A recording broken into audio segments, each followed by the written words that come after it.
Before we dive into today's big news, make sure you hit that subscribe button and ring the bell so you never miss out on the latest updates about our beloved Leafs. Now let's get into it. Despite signing a one-year contract with the Leafs just this Tuesday, reports are saying Nicholas Robertson might not be sticking around for training. Yes, you heard that right. According to Frank Saravalli, even with his new $875,000 deal, Robertson is still likely to be traded. So, why the drama? Well, Robertson, who's just 23, wasn't too happy with his playing time under Sheldon Keefe last season. After a contract standoff at the end of June, both sides finally reached an agreement. But it seems Robertson still believes he deserves a bigger role than what's been offered in Toronto. So, where could he end up? Let's break down 3 potential destinations. 1. Montreal Canadiens. It might sound like a risky move to trade Robertson to one of our biggest rivals, but hear me out. The Canadiens are on the lookout for fresh talent as they rebuild. With Patrick Lane and a solid first line already in place, Robertson could fit perfectly on their second line, boosting their depth. The Leafs could benefit from acquiring Joel Armia and a draft pick in return. Trading Nick Robertson to a rival might seem risky, but it could be a beneficial move for both sides. The Canadiens, actively rebuilding with stars like Patrick Lane and a solid first line, would welcome Robertson to strengthen their second line. This would provide depth, especially if Alex Newhook shifts to the third line, improving Montreal's overall offensive capabilities.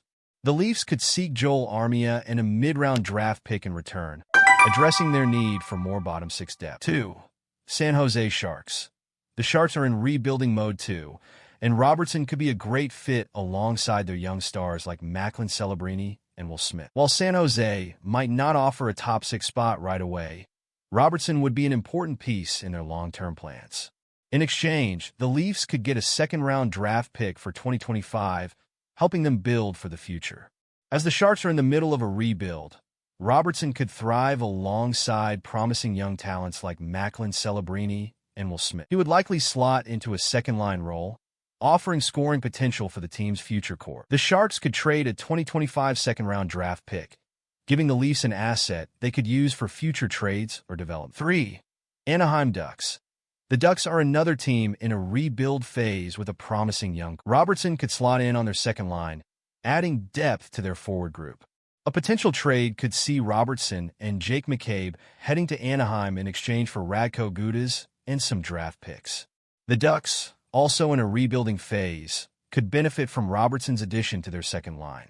His scoring ability would complement Anaheim's young centers, such as Leo Carlsson and Mason McTavish. A potential deal could involve Robertson and defenseman Jake McCabe heading to Anaheim in exchange for Radko Gudas and draft picks, helping both teams improve in needed areas. So, what does this mean for the Leafs? Trading Robertson could help them improve their depth and potentially acquire valuable assets. If a player isn't fully committed, it's better to move them to a place where they'll thrive and get the best value. What do you think, Leafs Nation? Should the team trade Nicholas Robertson, or is there a way to make it work? Drop your thoughts in the comments below. Don't forget to subscribe and like this video for more updates on the Toronto Maple Leafs. Feel free to tweak it if you need anything more specific or additional details.